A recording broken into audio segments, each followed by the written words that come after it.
আসসালামু আলাইকুম, সবাই কেমন আছেন? জেসির হেসেল চ্যানেলে আপনাদের সবাইকে স্বাগতম। আজকে আমরা রান্না করব শালগম রুই মাছের ঝোল। প্রথমে চুলা জ্বালিয়ে প্যানে তেল দিয়ে তেলটা গরম করে নিলাম। এরপর হলুদ আর লবণ দিয়ে মেখে রাখা মাছগুলো ছেড়ে দেব। হালকা করে উল্টে পাল্টে ভেজে নেব।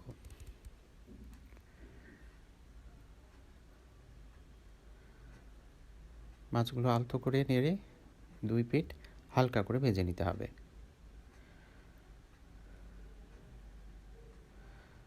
মাছগুলো মোটামুটি হালকা ভাজা হয়ে গেলে আমরা উঠিয়ে নেব। আলাদা একটি পাত্রে উঠিয়ে নিচ্ছি।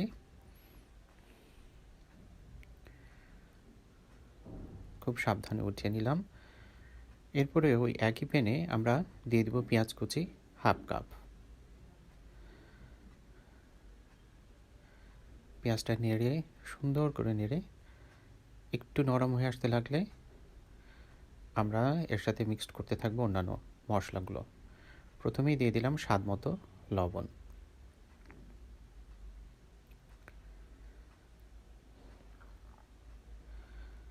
লবণটা পেঁয়াজের সাথে মিক্সড করে নিচ্ছি। লবণ ভালোভাবে মিক্সড হয়ে যাওয়ার পর আমরা একটু দেখছি যে পেঁয়াজগুলো হালকা হালকা আর একটু ব্রাউনিশ হয়ে আসছে। এই পর্যায়ে আমরা দিয়ে দেবো মটরশুঁটি।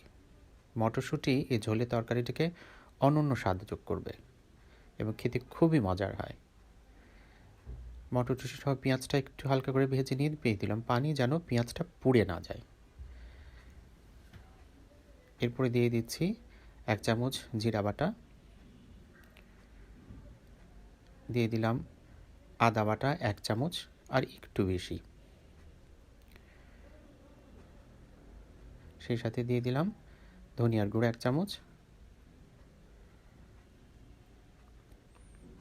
সেই সাথে দিয়ে দিচ্ছি 1 চামচ মরিচের গুঁড়া। অবশ্য মরিচের গুঁড়া স্বাদ মতো দেওয়া বেটার, যে যেরকম খেতে পছন্দ করেন তেমন মরিচ দিবেন। সেই সাথে দিয়ে দিলাম 1 চামচ হলুদের গুঁড়া। এবার আমরা মশলাটা কষাতে থাকবো। মশলাটা খুব সুন্দর করে পেঁয়াজের সাথে মিক্সড করে নিয়ে কষাতে থাকবো, যেন মশলাটা পুড়ে না যায়, সেজন্য একটু পানি দিয়ে দিলাম। সুন্দর করে এই মশলাটা এখন সময় নিয়ে আমরা কষাবো। মশলাটা কষে আসলে আমরা আগে থেকে ভেপে রাখা শালগমগুলো টুকরো টুকরো করে কেটে ভাপ দিয়ে নেওয়া হয়েছিল, তারপরে সেই শালগমটা মশলার সাথে দিয়ে দিলাম। এবার মশলার সাথে শালগমটা আমরা কষাতে থাকবো একটু সময় নিয়ে। খুব যত্ন করে মশলাটার সাথে শালগম আমরা কষাবো। শালগম ভাপিয়ে নিলে শালগমের যে একটা গন্ধ থাকে সেটা আর থাকবে না, কাজেই এটা খেতে অনেক সুস্বাদু হবে। আমরা কষাচ্ছি।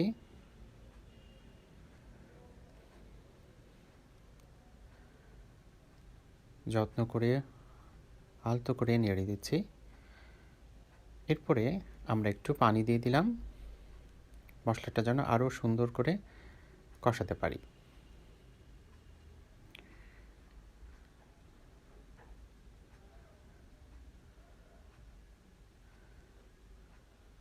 আমরা আবার কষালাম, সময় নিয়ে কষাচ্ছি। এরপর আমরা আবার একটু পানি দিলাম।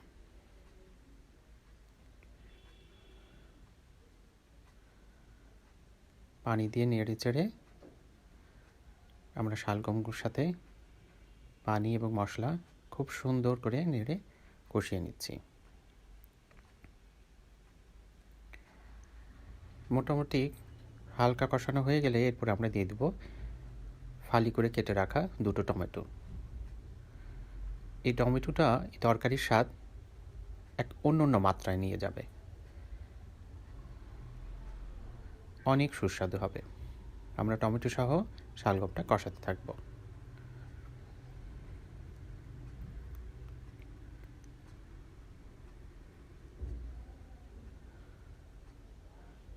একটু ঝাঁকিয়ে দিচ্ছি।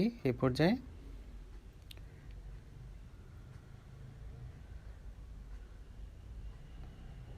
আমরা আবার কষালাম, সময় নিয়ে কষাচ্ছি। শালগমগুলো ধীরে ধীরে আরও সুন্দর মজে আসছে। টমেটো এবং শালগম মজে আসলে এরপর আমরা ধীরে ধীরে পানি দিয়ে দেব।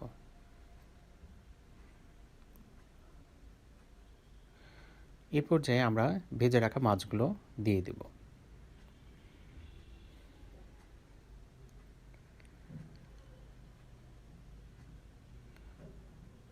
মাছগুলো দেওয়ার পর একটু হালকা ঝাঁকিয়ে নিচ্ছি যেন তরকারির সাথে মাছগুলো বসে যায়। সেট হয়ে যাওয়ার জন্য একটু খুন্তি দিয়ে ভালো করে জায়গা করে দিচ্ছি। এরপর দিয়ে দিলাম 4-5 টুকরো ফালি করে কাটা কাঁচামরিচ।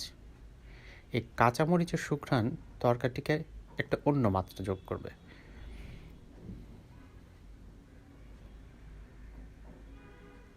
আমরা এবার দিয়ে দিব আমাদের যেমন পছন্দ তেমন ঝোল।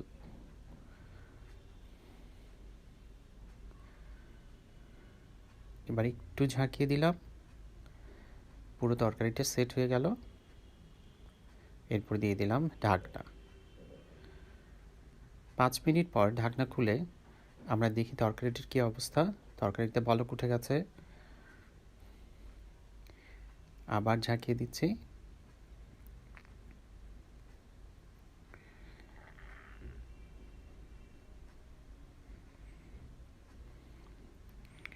একটু আলতো করে নেড়ে দিলাম।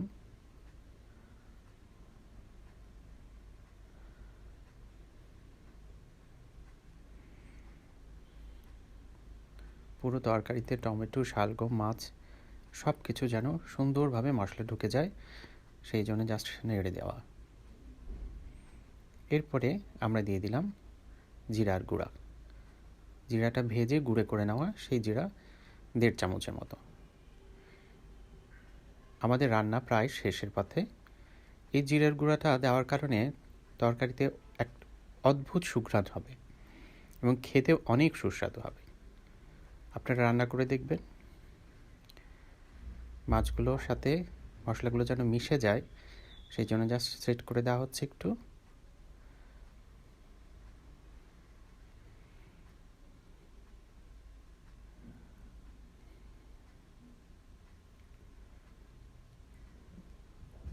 আমাদের রান্না প্রায় শেষ।